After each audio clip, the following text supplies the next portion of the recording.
Hello, and welcome to our exploration of the tragedy of Romeo and Juliet by William Shakespeare. I'm Ralph Holinshed, and this is Sarah Siddons.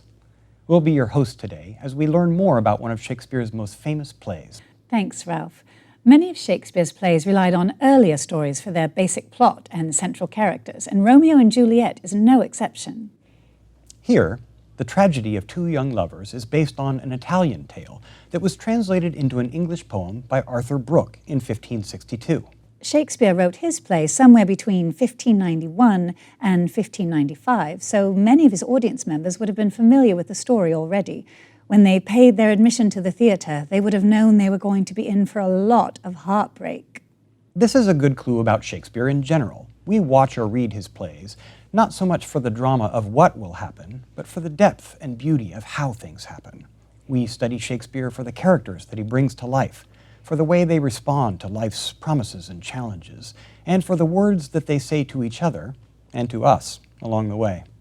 This is especially true in the case of Romeo and Juliet, because it opens with a prologue that tells us what the story is and even how it's going to end.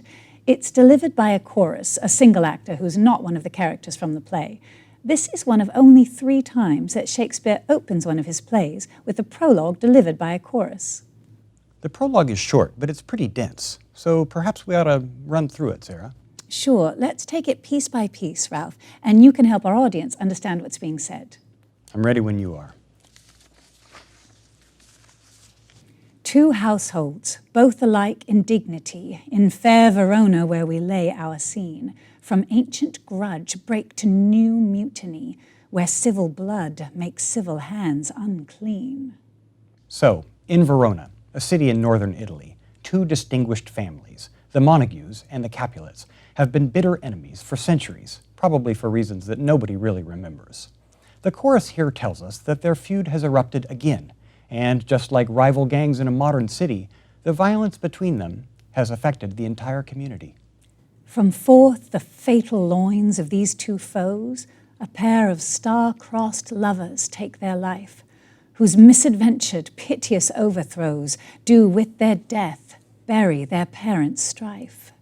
2 young lovers, one born from each of the rival families, will take their own lives, and because of that, their families will finally decide to end their feud. The fearful passage of their death-marked love and the continuance of their parents' rage, which but their children's end naught could remove, is now the 2 hours' traffic of our stage.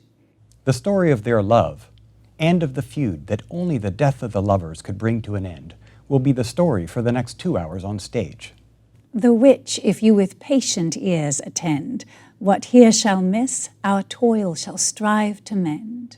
So listen carefully, and we'll try to make up for whatever's missing with our performance. Did you notice, Ralph, that the prologue is a perfect sonnet? That's right, Sarah. The sonnet was a popular form of poetry in Shakespeare's time. The English sonnet has 14 lines. There are 3 sets of 4 lines each, with alternating rhymes. For example, dignity, seen, mutiny, unclean. And then a final couplet with rhymed endings. Attend and mend. So even how Shakespeare tells us what's going to happen in his play is beautifully and impressively done. So we're off and running, Ralph. Be sure to join us along the way as we talk to some of the play's characters right here in the studio.